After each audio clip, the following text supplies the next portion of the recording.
5살 연상 남편과 결혼해서 지난 4년 동안 정말 돈에 치이며 살았는데 그게 다 이유가 있더군요. 저는 온라인 쇼핑몰 회사에서 6년 정도 다니고 있어요. 고객 담당 일을 하고 있고 월급은 매달 200 정도 받고 있습니다. 회사가 시작한 시기부터 줄곧 같이 해서 제 편의도 많이 봐주고 상당히 고마운 회사예요. 남편은 인테리어 소품 3점을 운영하고 있어요. 작은 가게는 아니지만 버는 돈이 많진 않습니다. 그래서 맞벌이를 하는 다른 부부들에 비해서 여유롭진 않은 편이고 항상 절약하며 살아왔어요. 최근에는 남편이 벌어다주는 돈이 저보다 적어요. 없을 때도 있고 경기가 안 좋아서 그렇다고는 하는데 우리만 힘든 것도 아니고 다른 사람들도 다들 힘들다고 하니 그러려니 했습니다. 제가 남편 가게 일에 대해 꼬치꼬치 물어보면 남편이 자꾸 주눅드는 것 같아서 가게 일에 대해서는 자주 물어보진 않았어요. 상황이 좋아지면 괜찮아지겠지 하면 넘겨버렸죠. 결혼을 하고 신혼집을 구할 때도 양가 도움 없이 오로지 저희 힘으로 구했습니다. 작지만 저희 노력으로 보금자리를 잡고 살았어요. 그렇게 아이도 낳았고 아이가 더 크기 전에 큰 집으로 가고 싶었습니다. 남편은 남동생이 하나 있고 저는 여동생과 남동생이 있습니다. 시아버님은 은퇴 후 집에 계시고요. 시어머님은 일을 해보신 적이 없으세요. 서방님도 결혼해서 사업한다고 들었고요. 다행히 아버님이 공무원 연금을 받으셔서 그걸로 시댁이 버티고 살아요. 저희 친정아빠는 개인 택시를 하시고 어머님은 식당에서 일하시다가 저희 아이 봐주신다고 하시며 최근에 그만두셨습니다. 친정엄마와 제 여동생이 번갈아가며 아이를 봐줍니다. 그래야 제가 직장을 다닐 수 있어서요. 매달 친정엄마께 30만원, 여동생에게 30만원을 줍니다. 정말 터무니없이 적은 액수라는 건 저도 알고 있습니다. 정말 다 긁어서 줄 수 있는 금액이 저 정도인걸요. 그런데도 시어머님은 제 월급에서 매달 60만원씩 친정 가족들에게 주는 걸 늘 싫어하셨습니다. 남편 월급도 아니고 제 월급에서 드리고 있어도 그러셨어요. 항상 저보고는 시댁에 뭐 한번 들고 온 적이 없다며 은근 말씀하셨어요. 60만원이 적은 돈이냐고 하시고요. 그래도 저희가 자주는 아니더라도 한두 달에 한 번씩 시아버님께 용돈을 드립니다. 최대한 잘 챙겨드려요. 그리고 저희 부부가 둘 다 집안에서 장남 장녀라서 집안 문제에 신경을 많이 쓰게 되거든요. 신경을 쓴다는 건 결국 돈이 들어간다는 건데 그게 참 저희도 여유가 없어서 늘 안타깝고 죄송했어요. 제가 결혼하고 나서 느낀 게 왜 항상 용돈을 드리면서 죄송해야 하는지 이해가 되지 않았습니다. 얼마나 내가 돈을 많이 벌어야 기분 좋게 드리고 웃을 수 있을까 고민한 적도 많아요. 근데 최근에 남편 세금 관련한 서류를 보고 정말 너무 충격을 받아서 눈앞이 컴컴해지는 것 같았네요. 서류 안에 이름이 내 남편이 맞나 수없이 확인했고 지난 결혼 생활이 사기당한 기분이었습니다. 남편이 하는 가게가 제가 알기로는 직원이 딱 1명 있는 걸로 알아요. 근데 서류상에는 직원이 2명이고 제가 아는 이름이었습니다. 바로 저희 어머님이셨어요.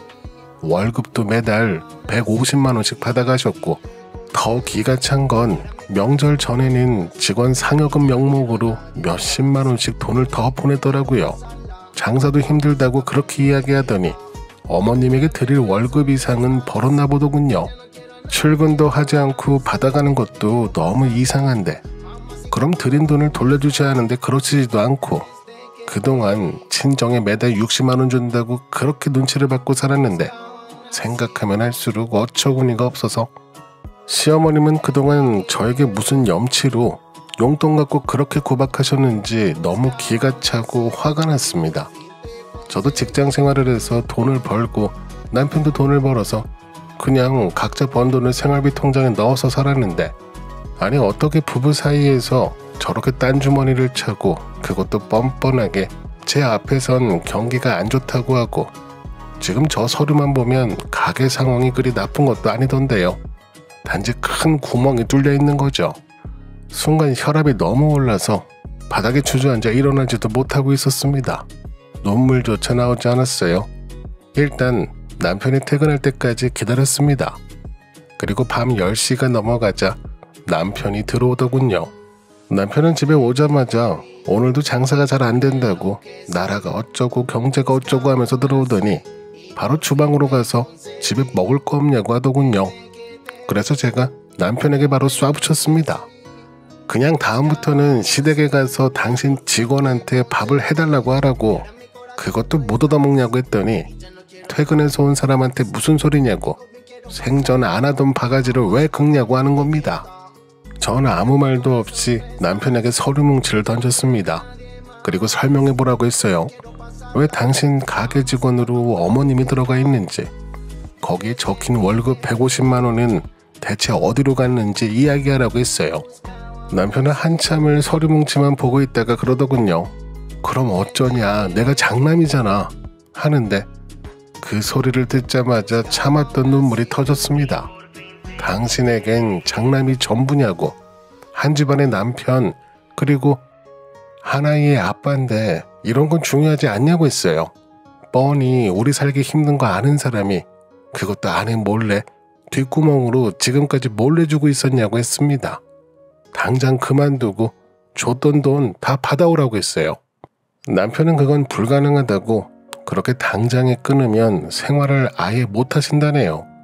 시댁에 수입이 없다면서 그날 처음으로 시댁에 빚이 있다는 것도 알게 되었고, 들어오는 연금은 이자 갚는데 다 나간다고 했습니다.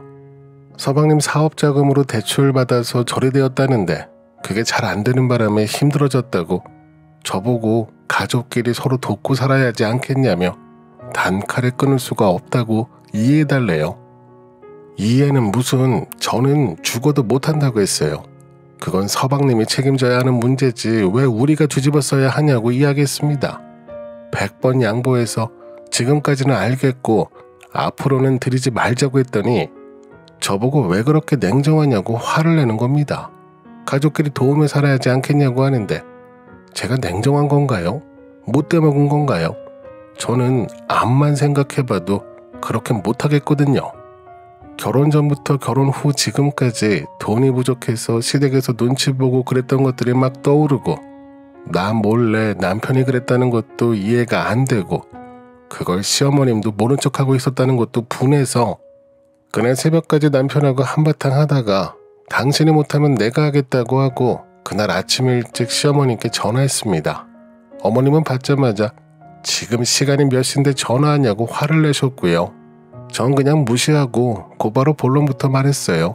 그동안 매달 남편에게 월급 비슷하게 받으셨던 거 지금부터는 못 드리니까 그렇게 알고 계시라고 했습니다. 남편은 저를 쳐다보며 한숨을 쉬더군요.